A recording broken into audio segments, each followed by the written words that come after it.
Kia ora, no mai hoki mai to Branching Out, the podcast series where we discuss Indigenous forests and Indigenous forestry in Aotearoa. Today we're welcoming back Greg Steward to discuss the importance of having native trees and the values that we place on them. Kia ora, Greg. I wanted to come up with my first question and ask you, what would you say to the public about why natives are so important? Kia ora koutou. There's a whole lot of components to that question and probably to the answer as well. Biologically, these species are relatively unique to New Zealand. So there's a high level of what they call endemism in the New Zealand plants. So you will only find them, or should only find them here in Aotearoa. When we think about our own backyard, our own place, our own village, if you like, then they take on an importance because they are kind of a representative of ourselves to some extent. And Cody is a good example of that. You ask children or school kids or young folk on the street what would be a tree species you would know. There's a good chance that probably Cody would be one of the top ones. So we often use those images and thoughts of our native species as sort of evidence of home, so to speak, in a kind of quasi-cultural and psychological setting. But in terms of the entire suite of native species, they represent unique niches and ecosystems for not just themselves, but for other things that live in and with and around, under and on top of. So if you look at our New Zealand landscape, you see it's quite a rough landscape. It's very young geologically as a country, a set of islands. So all of these species have developed to find their own little place, their own niche and communities. We won't find those anywhere else in the world. We will find things that will be similar and may, in all intents and purposes, replicate, but they aren't the same. So, for instance, again, using Cody as an example, if we were to lose all Agathis australis, all of New Zealand Cody to this Phytophthora, Cody dieback that's around at the moment, could we introduce another Agathis species from the Pacific or from Southeast Asia to restore the ecosystem? Well, we could probably restore it at some level, but not entirely. We would create something slightly familiar, but quite different. So native trees, native species, they reflect New Zealand, they reflect Aotearoa, they reflect culture, they reflect biology and geology, they reflect us to a large extent. So to me, the ability to see and interact with native trees is important to me as a Kiwi, but also important to me as a forestry person, where I think, once again, that these species can play a part in the economic and well-being of people. It's a multifaceted question and multifaceted answer. It may sound a bit waffly and precise, but it's looking at the landscape and looking at the species with our eyes wide open and understanding what do they mean to us. For some it means money, some it means entertainment, and some it means their entire life because they link themselves and their well-being to those native species. I think we share the same appreciation for native species. Do you think that in general the public have that same appreciation? There's quite a disconnect, I think, for most New Zealand society from the native forest, particularly now that most of it's in the conservation estate or in jointly managed forests between the Crown and iwi. I think for a lot of town dwellers, native trees are maybe a specimen tree growing in their garden or somebody else's garden that they might recognise or think they recognise. But for the vast majority, it's up there in the hills as they're driving around the country. It's that stuff somewhere where they don't go very often or they don't go at all. Somebody else looks after it on their behalf, the Department of Conservation or other groups, and they don't go up to it because I think in reality a lot of people are afraid of it. They're afraid of getting lost because they hear about people being lost in the bush and dying from hypothermia or whatever. So I would say that there's quite a disconnect for most Kiwis from the native forests. With that in mind, what is one thing that you'd say to our future generations about our Indigenous forests and species? I thought about this and I made a comment to a visiting group quite a while ago, is if you want to see Cody out there in the landscape, go now, because in 10 years' time, it might not be there. So learn to appreciate what's there before it's gone. Quite a few species are teetering on the edge. Some of them are the big trees, some of the more familiar names in our flora and fauna are at quite considerable risk from all sorts of changes, and largely changes brought about by us. So if we want to see them in the future, then we have to get out there and make ourselves familiar with them and get to learn about them, appreciate them. Don't be scared of them. Don't be scared of getting lost in them. There's many places that you can go out and have guided walks or follow quite well demarcated tracks. But have your head up, and when you walk around, have a look, see what's around you, really enjoy it, because it's not necessarily guaranteed that it's going to be there forever. And many of our native forests, particularly in the central North Island, very old forests, and they're changing rapidly, some through natural processes and some through human-induced processes. So just get out there. They're not just garden ornaments. They're not toys. They're not display pieces. They're play pieces. They are individuals in their own right, forming their own communities, forming their own ecosystems. Get out there, just get out there and be part of it. So when you were growing up, you might have come across, I guess, more trees in general. Does it feel different now? Because when you're sort of giving your advice of getting out there because in 10 years those trees might not be there, are there large forested areas that you used to drive past or walk through that are no longer there? Can you tell the difference? Oh yes, absolutely. There are even remnants of quarter-acre sections down the road that I lived at in Manurewa that had examples of Northland hardwood forest growing on them. So there was tarairi, there was puri, there was tawa, there was all sorts of species, towai included. Now obviously there's a couple of houses on there now.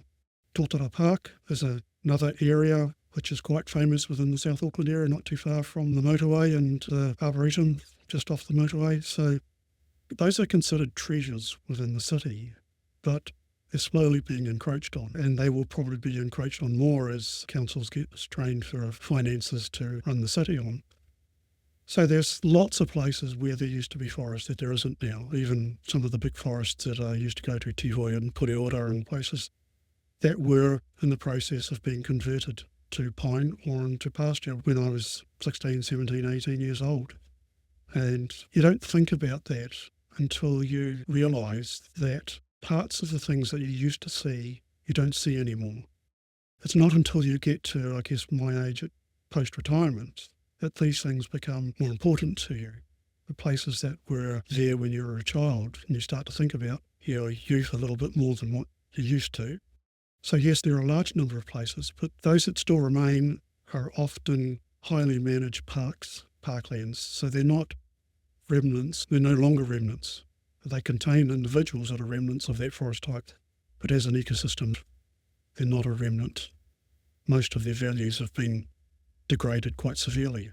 And eventually those trees will start to die, and there probably won't be terribly much in the way of regeneration beneath them to replace them, and ultimately either planting of other native species or exotics will occur and they'll be degraded even further. So you get people who are anti-tree in suburbs. They want trees removed because it affects their views, affects their values. They don't like leaves in the gutter, don't like sweeping leaves at autumn, they don't like whatever, don't like kids playing in the park next to them. And pressure is always put on to those sorts of little places, those little treasure troves in communities. I remember playing, we used to go and make huts, used to do all sorts of things, slide down Mount Eden in Auckland on the palms of Nico palm leaves and do all sorts of crazy dumb stuff. Kids don't do that anymore, they Google it. Okay. On the other side of that then, if there are, areas that you were used to seeing be cloaked in trees and now you don't see that, are there areas where you've seen large plantings of indigenous species, maybe areas that you've been involved in planting, and how do you feel looking at those areas now, years later, after they've grown? Over the years, I became more aware of some of the large plantings, particularly that the New Zealand Forest Service had put in. Mainly of coded, but not always. There were other species put in and other trial plantings that were set up as part of research programs or as management programs. The interesting thing is, as I've said in previous podcasts, that a lot of those plantings never received the management that they required to get them through in the time frame that you would have said was a production planting as they were intended to be. But when you go back and look at them now, as you drive, for instance, from Aotearoa across through to Whenua, for instance, or up into the Hotwater Beach and those other areas, as you're driving over the hills, you see all these young kauri trees popping up out of the regrowth on the side of the road.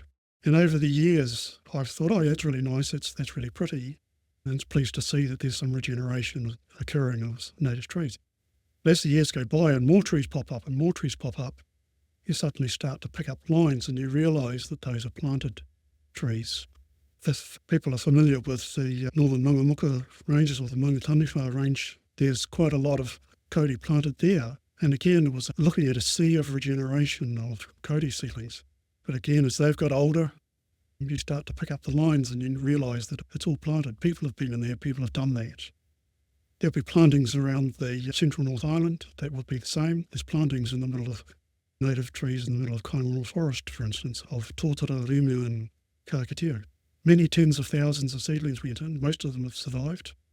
And now they're starting to compete with the pines that are around them. So it's kind of a reverse, almost, of what happened 100 years ago, of the pines going in over a degraded landscape, and now natives are coming in to replace the pines that weren't successful in that particular area. Different species of pine, but nevertheless an exotic pine being used as a nurse crop for native trees to come through. So there are lots and lots of indigenous plantings around the countryside, native trees popping up all over the place, some by mums and dads, some by corporates, some by councils, some by government departments. They all add to the landscape, but they don't add enough of what used to be there.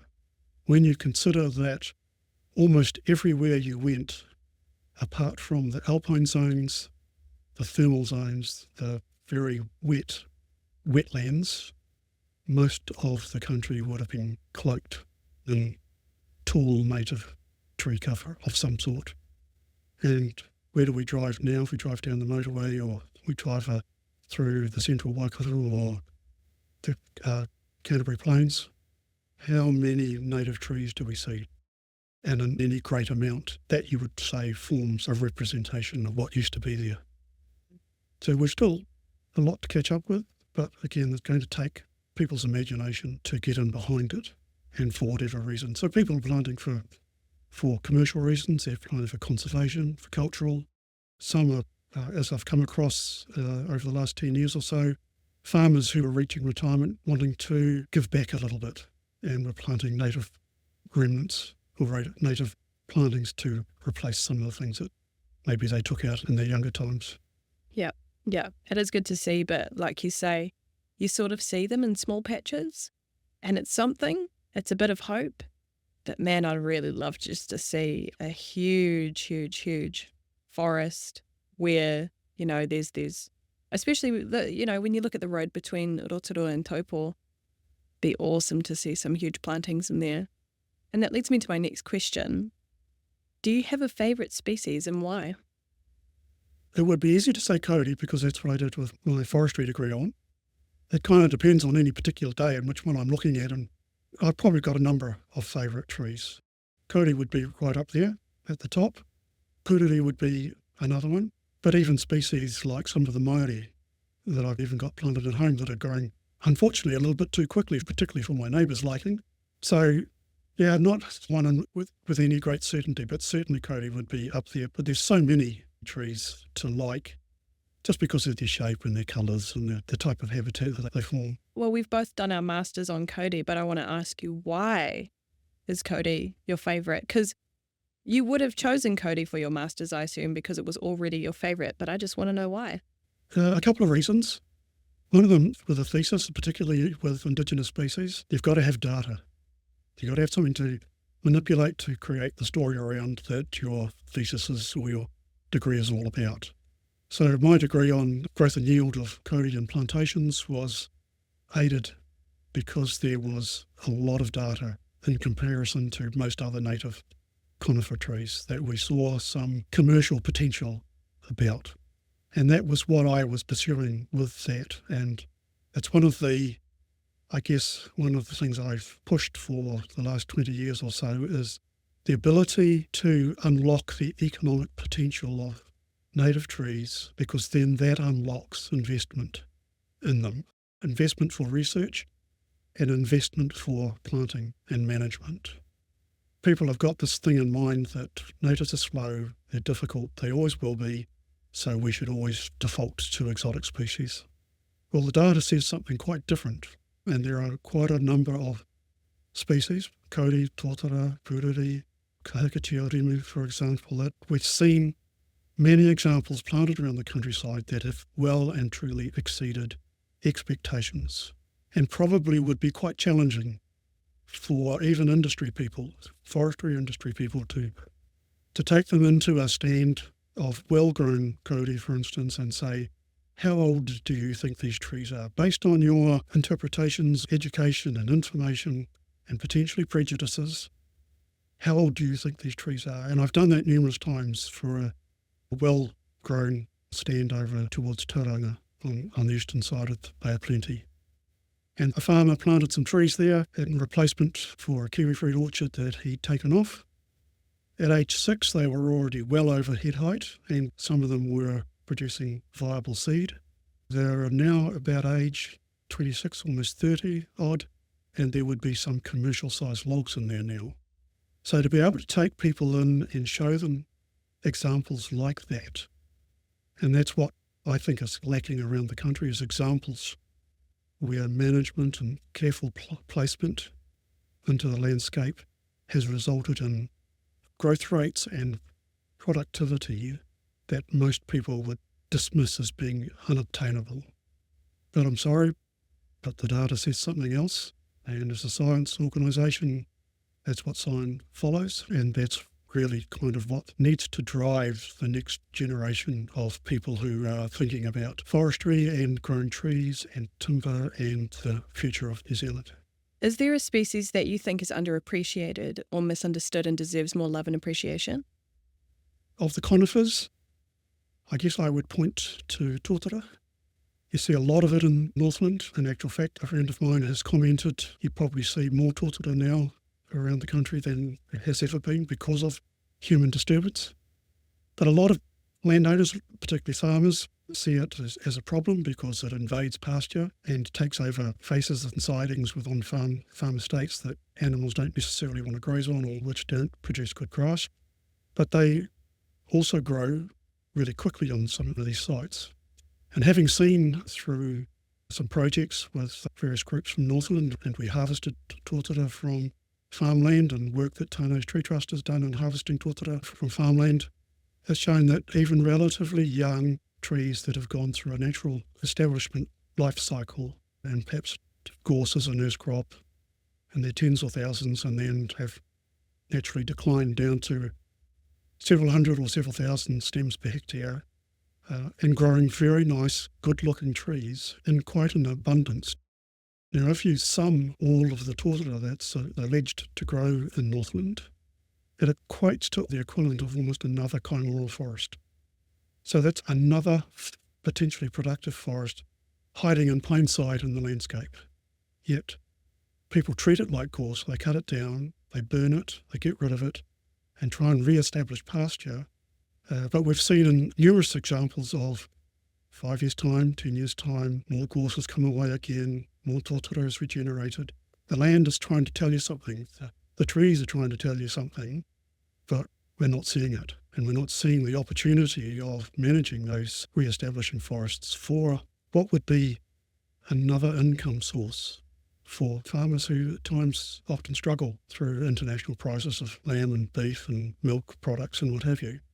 So the mixture of this species in the landscape suggests that indigenous species could be quite a benefit to large parts of Northern, large parts of Waikato and other areas in the country. So get out there and look at your landscape with your eyes wide open. What's already growing there? What's potentially sitting already in front of you? Half job done for you. I'd like to tautoko your kōrero as well, because I've definitely heard of farmers who have just been fighting against regenerating tōtara. And in the end, many of them do just sort of give up, but they don't put any effort in to sort of manage that regenerating tōtara. And you got to wonder if there's more that they can do to work with it as opposed to against it. Absolutely. I've always thought there probably needs to be some modelling work done where the price or the cost to the landowner to constantly remove gorse, manuka and tōtara from the site, replenish it with grass that then in a short period of time ends up being back in manuka, gorse and tōtara, against putting that money into managing the tōtara and just concentrating on your best grazing land for your animals. So it could theoretically have multiple benefits out of that. Your waterways would probably be a little bit cleaner. Your biodiversity would have increased on your property. People looking into your property would see a well-managed, inclusive set rather than a slash and burn, I guess, almost kind of policy. Those are policies of the past. We need new paradigms, rapidly need new paradigms. New paradigms that show us working with nature as opposed to against it, because so far that has not really worked out for us. I mean, in many ways, I guess looking at human greed, it has worked out for us, but it's coming around to bite us in the backside now. Yeah, well, the forestry industry has reached a level of maturity, really. We know how to grow pine, or the industry knows how to grow pine, knows how to process it, knows how to market it. So where does the industry go and grow from here? It's either with something whiz-bang that we haven't thought of with pine, or we have new lines going down with alternative exotic species and indigenous species opportunities. If we invest now, now's the time to invest. If it hadn't been yesterday, it should have been today. And it better be tomorrow if we don't do that. Because all we're doing largely is kind of wasting time while important trees like kauri, for instance, are dying, and other diseases will come in as climate change progresses. You can be a climate denier, but I mean, in my lifetime, I've seen the changes in climate from a child in South Auckland and frequent heavy frosts to living in Aotearoa now, where a heavy frost is at my place is now quite a rarity over winter. So has Aotearoa and central North Island warmed up? Absolutely. Absolutely. Has new opportunities for different species opened up? Absolutely. And some of those will be our own native trees. Yeah, I've definitely noticed that as well, that it's even just in my last 8 years being here, there's just not the frosts that there were before, or especially this year, everything was just shifted. The timeline has shifted. It's warmer for longer, and it's a little bit strange. Is there any particular species that you think we don't know enough about, and should we do more research on it? That's just about all of them, really. That's the sad commentary. We know an awful lot about kauri. We're starting to know more about puri, and I'm thinking in terms mainly of potentially commercial large trees. But for most of them, we know very little. We know where they grow. We know where they used to grow. We know what they might have been useful for. But in terms of their potential, we know very little. We know sometimes very little about their reproductive biology. We don't know the opportunities beyond timber that many of them would provide through chemicals and ecosystem services or whatever type of food opportunity that some of the species might provide. So it's virtually, sadly, everything that we know very little about. And it's going to take a long time to fill those gaps, but we have pathways to follow. And along those pathways, we can put in points where we know something, but we need to know a little bit more. And then we know now where the gaps are, or should be able quickly to know where the gaps are and where more emphasis needs to go. So people have got to get excited. We've got to see the potential, in particular young people going through education, going to university, coming out of iwi upper groups who are contemplating these changes within their own rohe and environment. What's going to be useful in the future to them, and how can they play a part? There's lots of people talking about it, but sadly there's not many people who are actually taking the next step and doing something about it. So is there an important difference in forestry versus forest ecology? Yeah, quite considerable. They obviously have different outcomes, and potentially they have different starting points as well. Now, from a forestry perspective, yes, we do need to understand the ecological characteristics of a species and kind of its native habitat. But we also need to understand how much we can push a species across the margins, I guess, of where we would normally expect to find it. But if you wanted to establish, for instance, a large planting and you weren't quite sure what the long-term outcome might be, then my advice has always been to follow a plantation process, because that keeps as many of your options open as possible throughout the journey. Now, at some stage, you might very well go, okay, I was keen on harvesting timber from this, but now, through whatever reason, I've changed my perspective and I want to have this as a conservation or a cultural stand or something like that. That would be possible. You just stop your management and allow natural processes to take over and trees to die and infill of other species to occur. But if you started, say, as a restoration conservation planting and decided that, at some stage in the future, gosh, if only we'd made these choices or made this decision or done the planting in this way, we might have been able to make a little bit of money from selectively harvesting individual trees, and that might have been commercially viable. Then you might find that the way you've planted, the tree form is too poor, or that there's not enough of the species that you wanted or saw as commercially viable. There might not be enough of those in your planting. So you could have lost an opportunity. But if you go the other way, then you keep all options open. Now, there's probably ways and means where you could start as a plantation system. Over time, do thinning at critical points to maintain the growth of the stand. As individual stems get up to merchantable dimensions, you could pull those stems out. And then over time, as you get down to very low stockings of your initial plantings, you may go, well, then this is now a long-term biodiversity, ecological conservation, cultural stand. And along the journey, you've recovered some money that might go towards either maintaining that stand or establishing new ones. Now, a lot of people are talking about converting from pine to radiata, and it depends on what you define as a natural stand and what's defined as a plantation. And quite often, some of the criticisms of plantations is their monoculture, or what appears to be a monoculture, and particularly that's pointed out at pine. But quite often with monocultures, only at one level are they a monoculture, and it might be the canopy level.